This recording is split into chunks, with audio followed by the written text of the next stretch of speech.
Thanks for watching Blitz. I'm Brian Carter. This episode is powered by DCMM, and I'm here with Lady Warriors first-year head softball coach Drew Owens.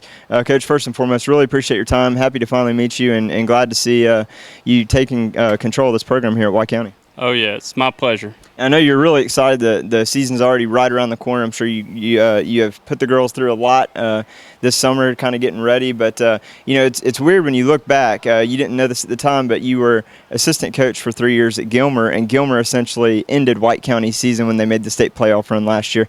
But when you decided to come over here to White County, what was it that drew you to this position?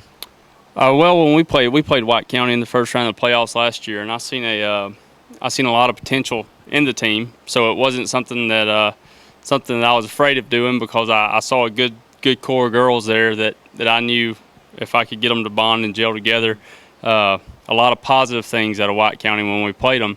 And my wife's from here, so we have a 3-month-old little girl, and getting back to White County, getting back around family is really going to help out there as well. So it kind of killed two birds with one stone. Yeah, and now I can't imagine what it's like when you're a head coach and you take a new position, trying to get acclimated to that team, because that can be difficult for them, transition for them, and for you as well. What were the biggest hurdles, if any, or what was that transition like in getting acclimated to this program? I'm sure you knew the history of the program before you came here, but especially getting acclimated to the team. Well, first and foremost, I've been very fortunate to have a group of girls that are very good girls, very dedicated to getting better at the game, and very, I guess you would say, hardworking. I mean, I haven't had a complaint yet out of a single kid out here, and that's the first hurdle you have to jump when you go into a new place. You don't know anybody. Obviously, you have to learn names and all that first, but then the next thing you have to assess is to figure out that you have a group of girls that's willing to work hard toward the sport and toward the game to get better, and realizing the fundamentals are more important than just stepping out there on a uniform and looking good, you know?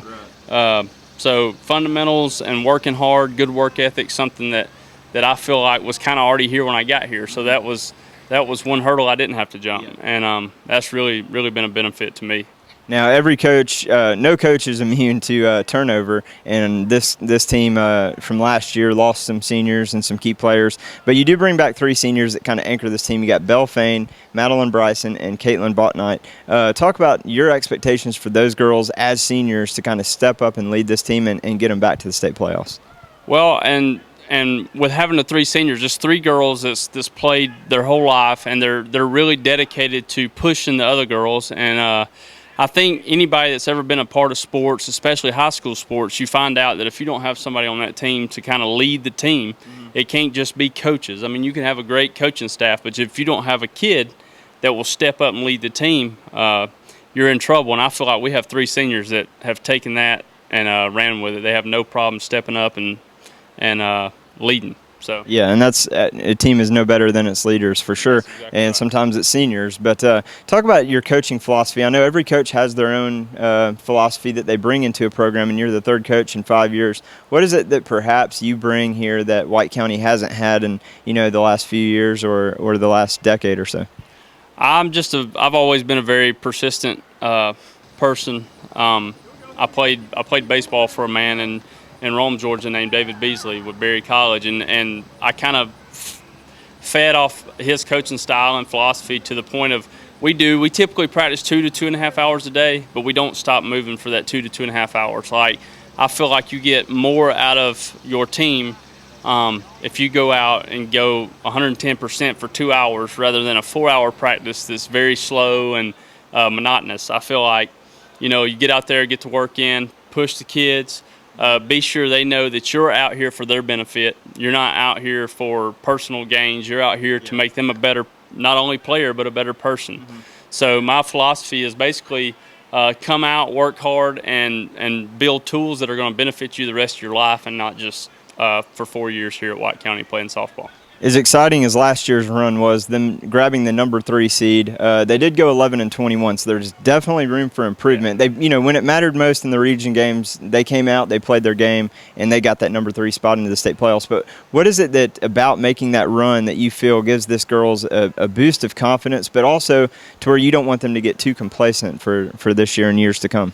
Well, I think if you ask any kid if they enjoy losing, they're going to tell you they don't. And 11 and 21 is you just have to. It always has a lot to do with what schedule you play. You know, it's not very. I just one of the things I noticed when I first got out here was the physical conditioning part. Our sport is right basically in the heat of the summer pretty much, and right when school starts back, it's 95 degrees every day. Mm-hmm. So we have concentrated a lot on being in really, really good shape because I would say probably 75% of your games are won after the fifth inning. Well, you don't want to get to the fifth inning and be wore out. Yeah. So as far as the experience they had last year in the playoffs, that's another thing I think any coach could probably tell you is experience in the playoffs does more for especially high school kids than anything, because once they get there and they know they can do it, then it's just getting over that plateau and going on into the next round, right, and then to the Final Four or Elite Eight and Columbus and all that great stuff. So, and that's always my goal. I don't ever set up a half mediocre goal. I want the big prize, all or nothing. So. Yeah.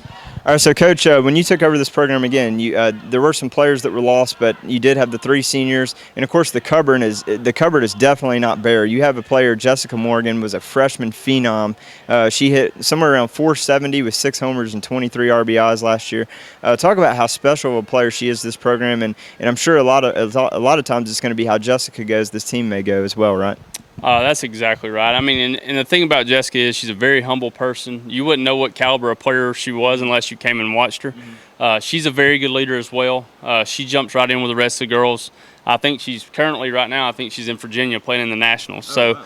It's a sport that she just has taken over, and it's her life, and she loves it. And that's what you love to see out of a kid, something they'll embrace and run with it. And, wow, when I interviewed for the job, they told me we may have a girl that may be a Division I player. And when people tell you that, a lot of people will tell you that, and you say, I mean, coaching the sport and playing the sport all your life, you say, okay, because Division I players are special, but there's no doubt in my mind that if that's something she wants and that's something she wants to pursue, she's definitely got a shot at it. Yeah. Well, Coach, thank you so much for your time. Really appreciate it. Looking forward to what the Lady Warriors do this season under your control, and really hoping you guys get back to the state playoffs, and for now and for the years to come as well. Well, I enjoyed it. Thanks, Coach. No, don't miss it. If you want to check out another interview with the Lady Warriors, we have 3 of the seniors that we just mentioned here on Blitz you just have to look on our YouTube channel and check out the video there.